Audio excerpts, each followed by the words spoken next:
গত পর্বে আমরা দেখেছিলাম কিভাবে হাজার হাজার বছর ধরে বন্দী থাকা ইয়াজুজ ও মাজুজের প্রাচীর ভাঙার প্রচেষ্টা প্রায় সফল হতে চলেছিল। আমরা জেনেছিলাম কিভাবে তাদের সর্দার প্রথমবারের মতো ইনশাআল্লাহ বলবে এবং সেই একটি শব্দের জোরেই খুলে যাবে পৃথিবীর বুকে মহাবিপর্যয়ের দরজা। আজ আমরা জানব সেই প্রাচীর ভাঙার পর থেকে শুরু করে কিয়ামতের চূড়ান্ত মুহূর্ত পর্যন্ত কি কি ভয়ঙ্কর ঘটনা ঘটবে। সারাদিন ধরে দেয়ালটা ভাঙতে থাকবে।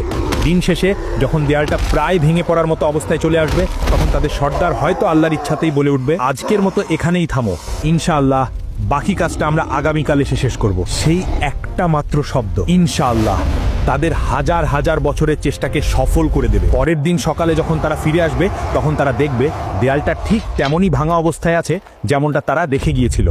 এরপর তারা এক ধাক্কাতেই সেই দেয়ালটা ভেঙে ফেলবে এবং কোটি কোটি ইয়াজুজ ও মাজুজ বন্যার পানির মতো তীব্র গতিতে সারা পৃথিবীতে ছড়িয়ে পড়বে। তাদের আগমনের সাথে সাথেই পৃথিবীতে শুরু হবে এক চরম বিপর্যয়, এক ভয়ঙ্কর দৃশ্য। যখন তারা উঁচু ভূমি থেকে দল বেঁধে নামতে থাকবে, তখন মনে হবে যেন পাহাড়ের উপর থেকে এক বিশাল কালো সমুদ্রের ঢেউ নেমে আসছে।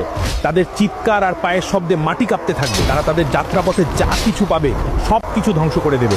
সবুজ ফসলের মাঠ তাদের পায়ের নিচে পিষে ধুলোয় মিশে যাবে। ফলের বাগানগুলো তারা উপড়ে ফেলবে। শহরের পর শহর তারা জ্বালিয়ে পুড়িয়ে ছারখার করে দেবে। যখন তারা জেরুজালেমের কাবেরিয়া লেকের পাশ দিয়ে যাবে, তখন তাদের প্রথম দলটি সেই লেকের সমস্ত পানি পান করে শেষ করে ফেলবে। লেকটি একদম শুকিয়ে মরুভূমির মতো হয়ে যাবে। কিছুক্ষণ পর যখন তাদের শেষ দলটি সেই শুকনো জায়গার পাশ দিয়ে যাবে, তখন তারা একে অপরকে বলবে, হয়তো কোনো এক সময় এখানে পানি ছিল। পৃথিবীর মানুষ ভয়ে আতঙ্কে দিশাহারা হয়ে যাবে। তারা নিজেদের ঘর বাড়ি ছেড়ে পাহাড়ের গুহায় এবং জঙ্গলে গিয়ে আশ্রয় নেওয়ার জন্য ছুটতে থাকবে। কিন্তু ইয়াজুজ ও মাজুজের হাত থেকে পালানো প্রায় অসম্ভব হবে। তারা যাকে সামনে পাবে তাকেই নির্দয়ভাবে হত্যা করবে। তারা পৃথিবীর মানুষকে মারতে মারতে এমন এক পর্যায়ে পৌঁছাবে যখন তারা অহংকার করে বলবে, আমরা তো পৃথিবীর সব মানুষকে মেরে ফেলেছি, এবার তো পৃথিবীতে আমাদের কোনো শত্রু নেই, চলো এবার আকাশের লোকদের মারি। এই বলে তারা আকাশের দিকে তাদের তীর ছুড়বে। আল্লাহ তাদের এই অহংকার এবং মূর্খতাকে পৃথিবীর মানুষের সামনে প্রকাশ করার জন্য সেই তীরগুলোকে রক্তমাখা অবস্থায় তাদের কাছে ফিরিয়ে পাঠাবে। রক্তমাখা তীর দেখে তারা আনন্দে উন্মাদ হয়ে চিৎকার করে বলবে, দেখো আমরা আকাশের দেবতাদেরও মেরে ফেলেছি, এখন আমরাই এই মহাবিশ্বের শাসক। ইয়াজুজ ও মাজুজের এই ভয়ঙ্কর অত্যাচারে তুর পাহাড়ে আশ্রিত ইমানদারদের অবস্থা চরমে পৌঁছাবে। খাদ্যের অভাবে তারা ডেসপারেট হয়ে পড়বে। সেই কঠিন এবং অসহায় মুহূর্তে হযরত ঈসা আলাইহিস সালাম এবং তার সঙ্গীরা আল্লাহর কাছে দুই হাত তুলে কান্না জড়িত কণ্ঠে দোয়া করবেন। আল্লাহ তাদের দোয়া কবুল করবেন। তিনি ইয়াজুজ ও মাজুজের উপর এমন এক গজব পাঠাবেন যা কোনো মানুষও কল্পনাও করতে পারবে না। তিনি কোনো বিশাল সেনাবাহিনী বা ভয়ঙ্কর ঝড়ও পাঠাবেন না। আল্লাহ তাদের ঘাড়ে নাগাফ নামের এক ধরনের পোকা পাঠিয়ে দেবেন, যা দেখতে পঙ্গপালের মতো হবে। সেই পোকাগুলো রাতের অন্ধকারে ইয়াজুজ ও মাজুজের ঘাড়ের মধ্যে ঢুকে তাদের শরীরকে ভিতর থেকে খাওয়া শুরু করবে। কোটি কোটি ইয়াজুজ ও মাজুজ, যারা একটু আগেও নিজেদেরকে পৃথিবীর শাসক বলে দাবি করছিল, তারা এই ছোট্ট পোকার আক্রমণে এক মুহূর্তের মধ্যে পোকা মাকড়ের মতো ছটফট করতে করতে মারা যাবে। এক রাতের মধ্যেই তাদের বিশাল বাহিনীর একজনও জীবিত থাকবে না।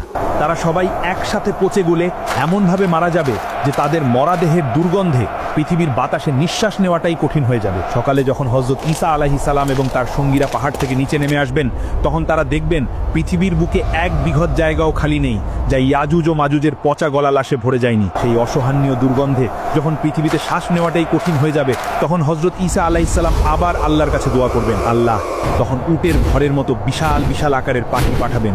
সেই পাখিরা ইয়াজুজ ও মাজুজের কোটি কোটি লাশ তাদের শক্তিশালী ঠোঁট দিয়ে তুলে নিয়ে আল্লাহ যেখানে চাইবেন সেখানে ফেলে দিয়ে আসবে। যখন পৃথিবী লাশ মুক্ত হয়ে যাবে, কিন্তু তখনও বাতাসে দুর্গন্ধ আর মাটিতে তাদের রক্তের দাগ লেগে থাকবে, তখন আল্লাহ এমন এক রহমতের বৃষ্টি পাঠাবেন যা এর আগে কেউ কখনো দেখেনি। সেই প্রবল বৃষ্টি পৃথিবীর প্রতিটি কোণাকে, প্রতিটি ঘর বাড়ি, প্রতিটি অলিগলিকে এমনভাবে ধুয়ে মুছে দিবে যে পৃথিবীটা আবার আয়নার মতো পরিষ্কার এবং পবিত্র হয়ে যাবে। ইয়াজুজ ও মাজুজের ফিতনা শেষ হওয়ার পর হযরত ঈসা আলাইহিস সালামের নেতৃত্বে পৃথিবীতে শুরু হবে সেই আসল শান্তির যুগ, যাকে অনেক সময় সোনালী যুগ বলা হয়। আল্লাহ জমিনকে তার সকল বরকত ফিরিয়ে দেওয়ার জন্য আদেশ করবেন। জমিন তার সকল প্রকার ফল ফসল এমনভাবে উগড়ে দেবে যে একটিমাত্র ডালিম একদল লোক খেয়েও শেষ করতে পারবে না, এবং মানুষ তার খোসাকে ছাতা হিসেবে ব্যবহার করবে। দুধের মধ্যে এত বরকত হবে যে একটিমাত্র উটের দুধ একটি বিশাল গোত্রের জন্য যথেষ্ট হবে। পৃথিবী থেকে সকল প্রকার জুলুম, অত্যাচার, হিংসা বিদ্বেষ উঠে যাবে। মানুষের অন্তর এতটাই পরিষ্কার হয়ে যাবে যে একে অপরের প্রতি কোনো শত্রুতা থাকবে না। হাদিসে এসেছে সেই সময়ে বাঘ আর গরু একসাথে বিচরণ করবে। শিশুরা বিষাক্ত সাপের মুখে হাত দেবে, কিন্তু সাপ তাদের কোনো ক্ষতি করবে না। হযরত ঈসা আলাইহিস সালাম একজন ন্যায়পরায়ণ শাসক হিসেবে পৃথিবীতে 40 বছর শাসন করবেন। তিনি নতুন কোনো ধর্ম নিয়ে আসবেন না, বরং আমাদের প্রিয় নবী হযরত মুহাম্মদ সাল্লাল্লাহু আলাইহি ওয়াসাল্লামের শরীয়ত অনুযায়ী শাসন করবেন। এভাবেই পৃথিবীতে এক নিখুঁত শান্তি ও ন্যায় বিচার প্রতিষ্ঠা করার পর হযরত ঈসা আলাইহিস সালাম স্বাভাবিকভাবে মৃত্যুবরণ করবেন।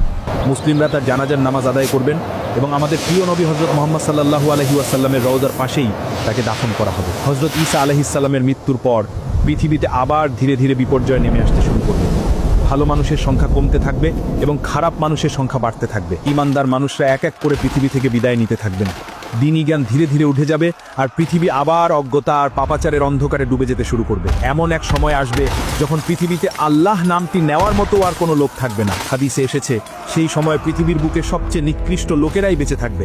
তারা পশুর মতো নির্লজ্জভাবে প্রকাশ্যে রাস্তায় দাঁড়িয়ে খারাপ কাজে লিপ্ত হবে এবং তাদের উপরেই কিয়ামত সংঘটিত হবে। ঠিক সেই চূড়ান্ত অধঃপতনের মুহূর্তে প্রকাশ পেতে শুরু করবে কিয়ামতের সেই শেষ এবং সবচেয়ে ভয়ঙ্কর আলামতগুলো। হঠাৎ করে কোনো রকম পূর্ব সতর্কবার্তা ছাড়াই পৃথিবীর 3টি বিশাল অংশ মাটির নিচে দেবে যাবে। এটি কোনো সাধারণ ভূমিকম্প বা ভূমিধস হবে না। একটি বড় ভূমিধস ঘটবে পৃথিবীর পূর্বে, আরেকটি ঘটবে পৃথিবীর পশ্চিমে এবং তৃতীয় ও শেষ ভূমিধসটি ঘটবে আরব পরিদ্বীপে। এই ভূমিধসগুলো এতটাই বিশাল এবং আকস্মিক হবে যে চোখের পলকে বিশাল বিশাল শহর, নগর, জনপদ সবকিছু মাটির নিচে চিরদিনের জন্য হারিয়ে যাবে। লক্ষ লক্ষ মানুষ কিছু বুঝতে ওঠার আগেই জীবন্ত কবরস্থ হয়ে যাবে। এই ভয়ঙ্কর ভূমিধসের কিছুদিন পরেই প্রকাশ পাবে কিয়ামতের আরও একটি বড় আলামত, দুখান বা ধোঁয়া। হঠাৎ করে পুরো আকাশ এক অদ্ভুত এবং রহস্যময় ধোঁয়ায় ঢেকে যাবে, যা 40 দিন পর্যন্ত স্থায়ী থাকবে। এই ধোঁয়া পৃথিবীর প্রতিটি কোণাকে এমনভাবে ঢেকে দেবে যে মানুষ দিন এবং রাতের মধ্যে কোনো পার্থক্য করতে পারবে না। তবে এই ধোঁয়ার প্রভাব সকল মানুষের উপর একরকম হবে না। যারা ঈমানদার